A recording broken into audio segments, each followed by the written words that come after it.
Kita seringkali juga meminta hal demikian ketika kita dalam keadaan susah, begitu ya.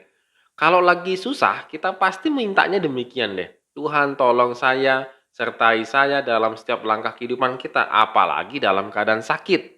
Sakit-sakit yang sudah sangat kritis dan menyakitkan kita. Maka kita akan memohon kepada Tuhan untuk memimpin kehidupan kita.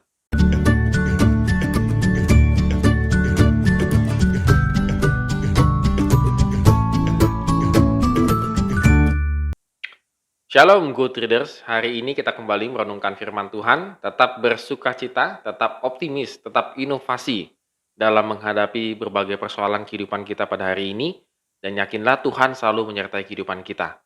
Dan kita akan membaca dari 1 Tawarikh pasal 14 ayat 1 sampai dengan yang ke-17. Ya, agak lumayan pendek pada hari ini. Dan kita tetap harus semangat juga terus menerus membaca firman Tuhan. Karena itu adalah kekuatan dalam kehidupan kita.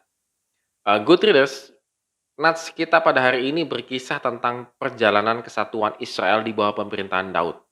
Pertama-tama pengakuan Raja Hiram dari negeri Tirus akan kepemimpinan Daud, sehingga Raja Hiram mengutus tukang-tukang dan memberikan kayu-kayu untuk mendirikan istana. Dan Daud merespon dengan pemahaman bahwa Tuhan yang menegakkan martabat pemerintahannya. Waktu di Hebron ada 6 anak lahir baginya. Kita bisa bandingkan di 2 Samuel pasal 3 ayat 2 sampai dengan 5. Mereka lahir di Yerusalem. Sebuah keluarga yang besar. Dan dari anak Daud muncul Salomo. Dan Salomo kalau kita tarik akan menurunkan Yusuf, suami dari Maria. Daud adalah pemimpin gerakan orang Israel sejak masa Saul menjadi raja. Daud banyak sekali mengalami kemenangan atas musuh-musuh Israel. Kalau kita akui memang iya. Para pahlawan yang ada pada Daud juga gagah perkasa dan sanggup berperang dengan sangat baik. Kita kemarin sudah belajar ya orang di sekelilingnya Daud. Tetapi dituliskan bahwa Daud tidak berperang dengan kekuatan pasukan tempurnya atau strateginya sendiri gitu ya. Daud berperang dalam arahan dan tuntunan serta pengaturan daripada Tuhan.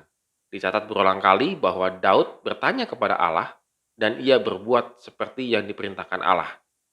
Dan nama Daud makin termasyur dan Tuhan mendatangkan rasa takut pada bangsa-bangsa terhadap Daud. Good readers, kita bisa melihat di sini bahwa kesuksesan seorang Raja Daud ketika dia memiliki relasi yang intim dengan Tuhan. Ketika dia selalu bertanya kepada Tuhan, ketika dia selalu meminta Tuhan menyertai setiap langkah kehidupannya. Kita seringkali juga meminta hal demikian ketika kita dalam keadaan susah. Begitu ya. Kalau lagi susah, kita pasti mintanya demikian deh. Tuhan tolong saya, sertai saya dalam setiap langkah kehidupan kita, apalagi dalam keadaan sakit. Sakit-sakit yang sudah sangat kritis dan menyakitkan kita. Maka kita akan memohon kepada Tuhan untuk memimpin kehidupan kita. Namun ketika sudah tanda petik, sudah mendapatkan pekerjaan, sudah sukses dan lain sebagainya, sudah terkabullah keinginan itu semua, maka kita seringkali juga lupa dengan Tuhan. Untuk tetap selalu meminta pimpinan Tuhan. Jadi good readers, ini penting ya. Suksesnya Daud itu karena dia sadar Tuhan yang memimpin kehidupan dia. Selama kita tidak sadar bahwa Tuhan yang memimpin kehidupan kita, maka kita akan sangat susah untuk menjadi sukses, untuk menjadi berhasil dalam hidup ini. Ini harus menjadi pegangan dalam kehidupan kita. Baik itu masa sulit, masa sukar, masa menderita, maupun masa bahagia. Masa yang berlimpah-limpah berkat Tuhan, tetap kita harus meminta pimpinan Tuhan. Supaya Tuhanlah yang selalu mengatur setiap langkah kehidupan kita. Kenapa? Kalau kita yang mengatur kehidupan kita, cenderung hasilnya adalah satu ego.